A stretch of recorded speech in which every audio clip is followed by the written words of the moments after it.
Hello and welcome back to another Lost Ark video on Lost in the World. Has a good ring to it, that one. As I said, I've been ill previously, so I'm playing catch up on some of these developer updates. But here we go. The beta is coming day after tomorrow. Everybody is super excited.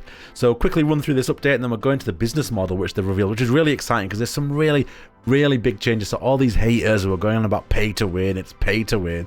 Well, it's egg on your face now because it's definitely not pay to win. If you class what they've done in Lost Ark in the Western version as pay to win, then practically everything's pay to win nowadays. Alright, let's go. So the game will be available pre-download at 11 PM UTC, which is about 5 hours from now, and you'll be able to download it. If you have bought the game on Steam, you'll get an update in your library. If you bought it on Amazon, you'll get a key email to you, and you'll be able to download it tonight, which is absolutely amazing. Now, they have said there are going to be issues loading in over the first few hours. They put everybody in the same game world. They're going to do a stress test on the network. So whatever you do, don't log in straight away expecting a seamless experience. Then go on Twitter to post your rage about how a free-to-play game beta test doesn't give you access straight away, because they've clearly said the first few hours will be a stress test on the network. Okay. So let's look at the game content, which is what they're going to be providing in the Western release of the game. There's a ton of content. I don't think a lot of people are expecting some of this stuff.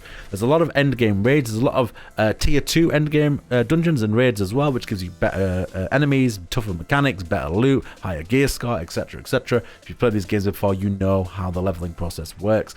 But let's quickly run through it and then we'll focus in on individual things. Okay, so let's look at the game content that's coming with the beta and looks like to be coming on the Western release. Let's start here, where the unique prologue per class has been replaced with a streamlined prologue. I only played the prologue in the closed alpha, which I believe was the old one, so we'll be getting something new for those who have played the closed alpha. Adventurers will start at level 10 and progress through the forgotten land of Trua after selecting their subclass. On top of the new story, it will teach the basic controls and battle techniques. No issues there. As mentioned previously, increased level cap 50 to 55. I don't think people will get to 55 in the closed beta. They haven't got enough time, though. I believe you will be able to get to near 50.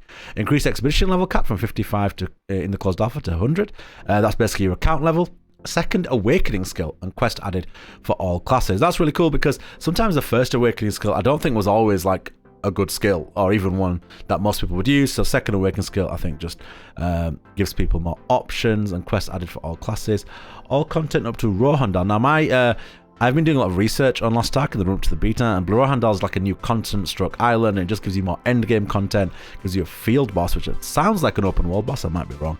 Gives you chaos dungeons. All of this is just endgame content to get more mats, to get more endgame crafting material, to make better gear, to min-max your characters more, to min-max your alts more. So it's great that they're adding more endgame content. The more endgame content, the more there is to do, the more there is to farm, the more there is to watch. I'm all down for adding more endgame content. All dungeon content up to Phantom Planets will be unlocked. A new Guardian raid. So you got tier 1, which is usually standard when you're playing through the game. You do the raids, that's your tier 1. And you got tier 2, which is the next level of boss. After that, that's more mechanics, better loot, higher gear score needed. You do less damage, etc, etc. Vern Chaos Gate and Shade Spire Tower are just more PvE endgame content. Again, different styles of PvE content. So maybe if raids aren't your thing, you can do the Chaos Gate, you can do Shade Spire Tower, which is basically just increasing difficulty of floors. Some floors like puzzles, some are straight up DPS checks, some are straight up dodge checks and iframe checks, things like that. Then you got Farms and Caves, which I believe is housing. I'm happy to be corrected on that, but I believe it's housing. Okay, so that's what we're getting on the main game content. Let's move on to general improvements. A lot of this is quality of life. The main one here is this. Now, this is the only warning sign in everything that I've read in these patch notes regarding pay to win. We are working to improve the UI of the currency exchange, but the currency exchange will be disabled in the closed beta. So you're not going to see what the currency exchange is. Now, with the currency exchange, you can basically pay for gold, I believe. And gold you can use to do a bunch of stuff in the game, including buying cosmetic items from the shop. Now, if the shop itself doesn't contain pay-to-win items, this will only, I believe, help in leveling up your character and getting around the world a lot quicker in terms of how much gold you need to upgrade gear and stuff. The jury's out on this, and the fact that they're not showing it in the closed beta but showing everything else because of the UI changes raises some eyebrows. But when you look at all the other changes, all the positive changes they've made, all the signposts they're giving that they are not here to fleece us for our money. I'm going to give them the benefit of doubt on this one. I do believe all the other changes regarding Blue, which we're going to go into in the monetization post, all the signs are showing that they are understanding the Western market, and that this shouldn't be a red flag. Power Pass, given the short test period, a Power Pass will be provided to adventurers, because basically means you can level up an alt straight away. Really nice if you want to try something different or you didn't like your first class. Only Power Pass, one Power Pass provided per content. They're probably going to end up charging for that, let's be totally honest. And that's that. New features, new Striker class. The Striker class, I believe is the melee class, right? Colorblind Filters, Compass, Lost Ark. Okay. All just cosmetic stuff. Store. Okay, we're going to go into that in a minute. 40,000 raw crystal. We touched upon this previously. This is the cosmetic in-game shop currency. They're giving 40,000 for free during the beta. Obviously, that'll be removed when the beta ends. And I believe you get Founders Pack, you get a bunch of them there. Anything interesting on the FAQ? All right, let's go on to business model.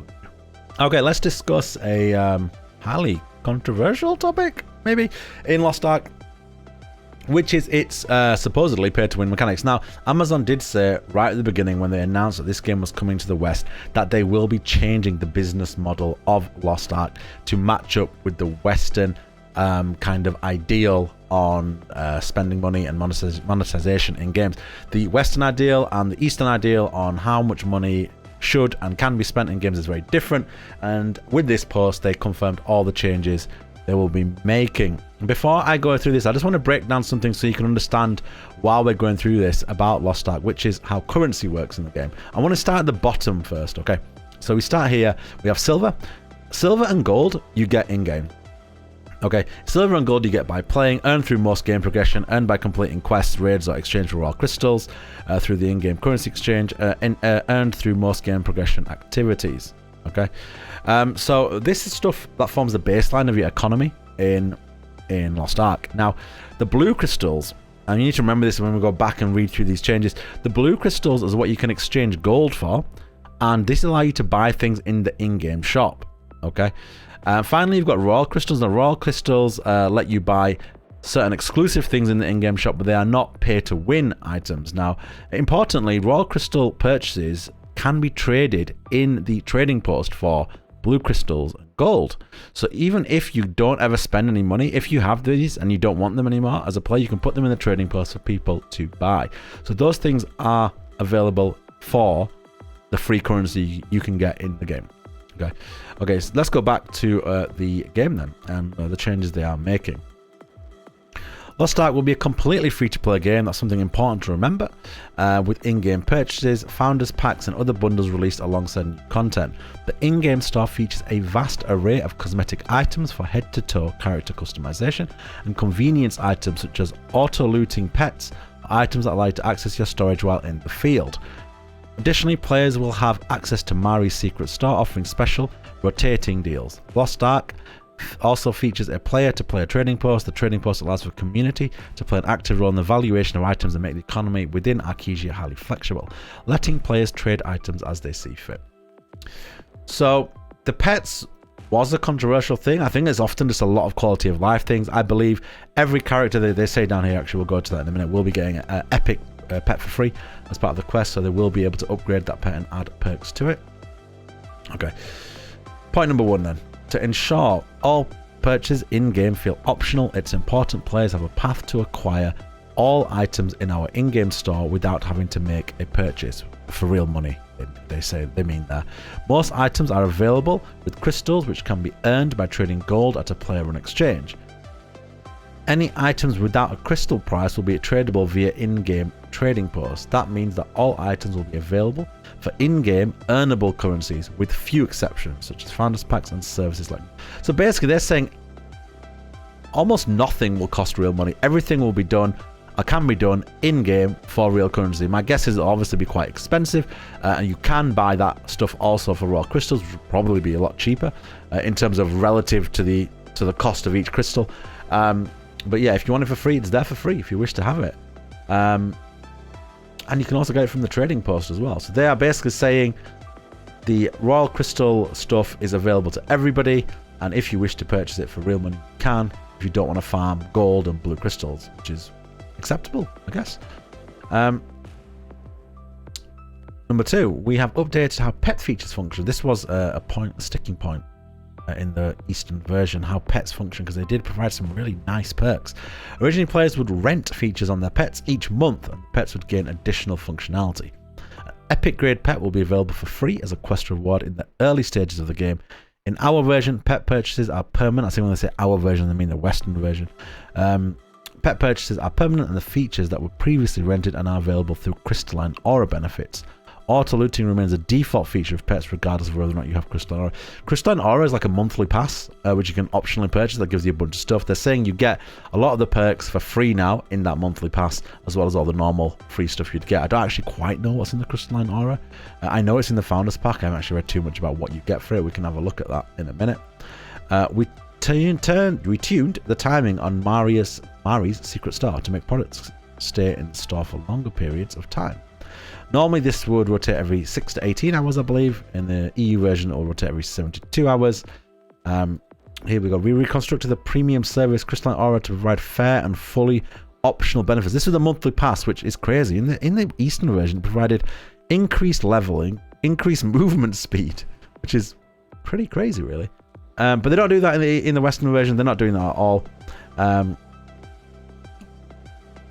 They're saying that and adding in some of the PC cafe benefits. Okay, so like half price ship tickets and free tripods. So it basically just cost efficiency, quality of life, and monthly pass.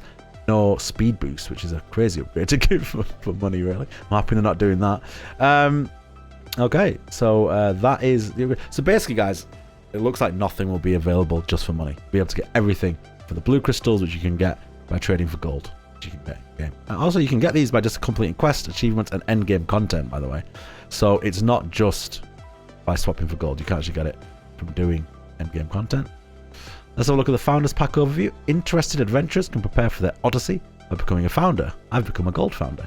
Your Founders Pack will equip you for the many journeys ahead by granting you access to the upcoming closed beta, a 3-day head start access to launch, and stuffing your inventory with plenty of exclusive items to aid you in your adventures. You can find the full list of contents pricing here. Okay. Oh, let's close the whole page down. Go back to that. Oh well. During our closed beta, looking ahead, you get 40,000 crystals. No real money purchase on monetization will be active during this time. Closed beta only, so we know about. They've mentioned that a few times now. Founders Pack quickly. So you get 4,000 royal crystals for gold, 30-day crystalline aura. That's the monthly pass. Yeah, exclude. What else do you get? Beta access, head start, gold supply crate. Ooh, which contains a bunch of stuff. Okay. So just like a lot of potions, a lot of crafting stuff, bonuses, character expansion slot, which is nice. Sorry there. For the gold one. And yeah. Bronze, silver, gold, platinum. I'll be giving away, by the way, don't forget, I'll be giving away 5 of these at least, if not more, during the beta. So yeah, early on the beta, we're giving a bunch of these so you can get full access to the beta and play it. And that is that, really. Thank you very much for being here. That is my overview of that. It's exciting. Let's go.